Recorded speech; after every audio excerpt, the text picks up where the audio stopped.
tapat, matatag at maaasahan balitang tama at totoo lamang dito sa Pilipinas Network. Magandang araw sa ating mga kababayan sa Pilipinas at sa buong mundo. Huwag kalimutang pusuan ang video, sumubaybay at pindutin ang batingaw upang lagi kayong updated sa balita. Simulan na natin. Isang nakapanlulumong balita ang nanggagaling ngayon mula sa sinasakop na rehiyon ng West Bank. Isang 7 buwang gulang na sanggol na Palestino ang napatay matapos barilin ng mga puwersang militar ng Israel. Sugatan din ng kanyang mga magulang sa napakarahas na insidenteng ito na naganap sa Tel Rumida, isang kilalang lugar sa timog ng lungsod ng Hebron, noong Biyernes ng gabi, ayon sa ulat ng Ministry ng Kalusugan ng Palestine. Ayon sa opisyal na pahayag ng Ministry ng Kalusugan ng Palestine, naganap ang pamamaril sa isang sensitibong oras kung kailan walang aktibong sagupaan sa lugar. Ang Tel Rumeida ay kilala bilang isa sa mga pinakamasalimuot na bahagi ng sinasakop na West Bank kung saan madalas ang tensyon. Ang presensya ng militar ng Israel ay napakahigpit dito na naglalagay sa buhay ng mga ordinaryong sibilyang Palestino sa malaking panganib bawat araw. Kinilala ng mga awtoridad ang nasawing sanggol na si Samfad Abu Haikal. Sa opisyal na ulat, idineklara siyang patay mismo sa pinangyarihan ng insidente dahil sa tindi ng tinamong sugat sa kanyang ulo mula sa bala ng baril. Ang kanyang napakabatang edad ay muling naging simbolo ng lumalalang karahasan sa rehiyon na patuloy na kumikitil sa mga inosenteng buhay, partikular na ang mga batang walang kinalaman sa digmaan. Samantala, ang mga magulang ng sanggol ay dinala agad sa pinakamalapit na ospital matapos magtamo ng mga sugat mula sa pamamaril ng mga sundalo. Ayon sa Ministry ng Kalusugan, kasalukuyan silang nasa katamtamang kondisyon ngunit patuloy na sumasailalim sa masusing gamutan. Bukod sa kanilang mga pisikal na sugat, ang mag-asawa ay dumaranas ngayon ng matinding emosyonal na trauma matapos masaksihan ang marahas na pagpanaw ng anak. Ang trahedyang ito ay mabilis na kumalat sa komunidad ng Hebron na nagdulot ng matinding dalamhati, takot at galit sa mga residenteng Palestino. Marami ang nagpahayag ng pakikiramay sa pamilya Abu Haikal habang mariing nananawagan ng katarungan at proteksyon. Ang ganitong uri ng insidente ay muling nagpapakita ng kawalan ng kaligtasan para sa mga pamilyang Palestino na naninirahan sa ilalim ng mahabang okupasyon ng Israel. Nagbahagi ng kanyang salaysay ang lola ng nasawing sanggol tungkol sa mga huling sandali bago ang pamamaril ng mga sundalo. Ayon sa kanyang pahayag, lula ng pamilya ng kanilang sasakyan at binabagtas ang kalsada malapit sa Checkpoint 17 nang mapansin nila ang presensya ng militar sa di kalayuan. Walang kamalay-malay ang buong pamilya na ang simpleng pagbiyahe na iyon ay hahantong sa isang malagim at hindi malilimutang trahedya. Sinabi ng lola na nang makita nila ang mga sasakyang militar at mga sundalong Israeli sa unahan, nagpasya ang ama na ihinto ang sasakyan upang umiwas sa anumang panganib. Ang paghinto na ito ay ginawa upang ipakita sa mga sundalo na sila ay mga sibilyan lamang na walang masamang intensyon at sumusunod sa patakaran, ngunit tila iba ang naging pagtrato at interpretasyon ng mga armadong sundalo sa kanilang naging kilos. Pagkatapos na ihinto ang sasakyan, bigla na lamang umanong pinaulanan ng bala ang kanilang direksyon mula sa mga posisyon ng militar. Sa simula, inakala ng pamilya na ang mga putok na iyon ay mga babalang putok lamang na karaniwang ginagawa ng mga sundalo. Subalit mabilis na napalitan ng matinding takot ang lahat nang mapagtanto nilang direkta nang tinatamaan ng mga bala ang kanilang sasakyan sa gitna ng dilim. Sa isang napaka-emosyonal na pahayag, inilarawan ng lola ang nakakangiyat na detalye ng naging pinsala ng bala sa kanyang pamilya. Isang balang bumaon sa mukha ng kanyang apo, dumaan sa ulo nito at tumagos patungo sa pisngi ng ina kung saan ito nanatili.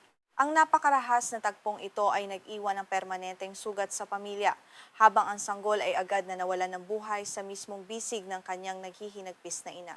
Dagdag pa ng lola, naging napakabilis ng mga pangyayari at nasugatan din ng ama matapos madapuan ng bala ang kanyang daliri habang sinusubukang protektahan ang kanyang pamilya.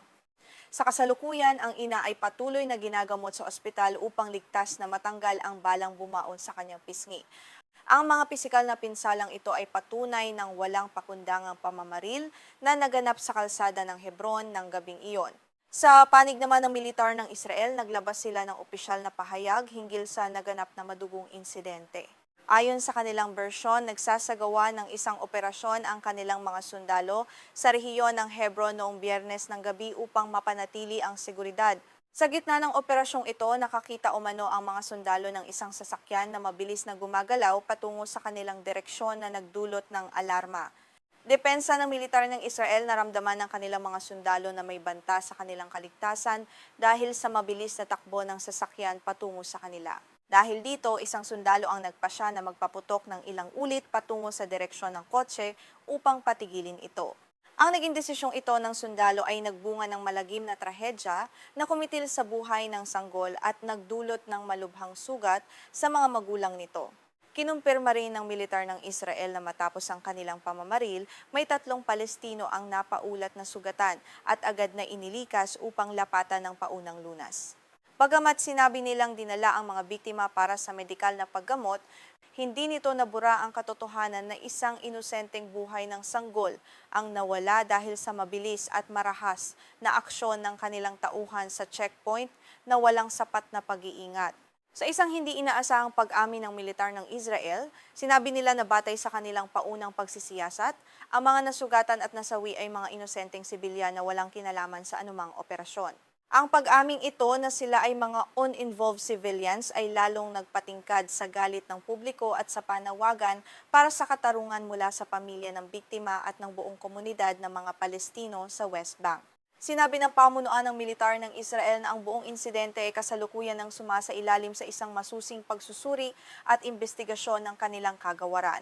Ang lahat ng makakalap na ebidensya at resulta ay isusumite sa mga kaukulang autoridad para sa karampatang desisyon.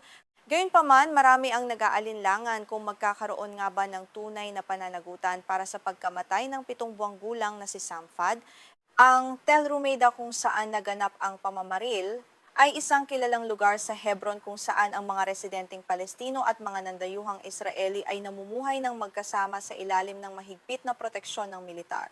Ang ganitong sitwasyon ay matagal nang pinagmumula ng matinding tensyon, diskriminasyon at madalas na karahasan na naglalagay sa buhay ng mga lokal na mamamayan sa patuloy na panganib bawat araw. Ang lungsod ng Hebron ay isa sa mga pangunahing sentro ng hidwaan sa sinasakop na West Bank.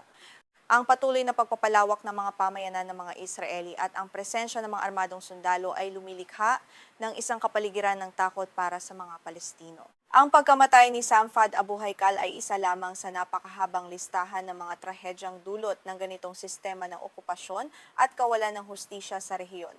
Ayon sa ulat ng European Union noong taong 2024, mahigit 700,000 nandayuhang Israeli ang kasalukuyang naninirahan sa East Jerusalem at West Bank.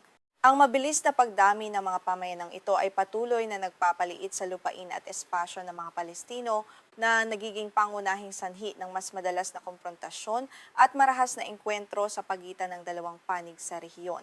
Ang mga nandayuhang Israeli na ito ay naninirahan kasama ang mahigit 3 milyong Palestino sa ilalim ng magkaibang sistema ng batas at pamamahala ng militar. Ang malaking agwat sa karapatan, kalayaan at seguridad sa pagitan ng dalawang grupo ay patuloy na binabatikos ng mga pandaigdigang organisasyon ng karapatang pantao na nagbabala na ang ganitong sistema ay magpapatuloy lamang ng karahasan at kawalan ng kapayapaan. Ang trahedyang ito sa Hebron ay muling nagpapatunay sa agarang pangangailangan para sa kapayapaan at proteksyon ng mga sibilyan sa West Bank. Habang nagluluksa ang pamilya Abu Haikal sa kanilang bunsong anak, nananatili ang malaking tanong sa buong mundo kung kailan matatapos ang ganitong uri ng karahasan. Maraming salamat sa inyong pagsubaybay. Ako ang inyong tagapagbalita para sa Balitang Pandaigdig ngayong araw.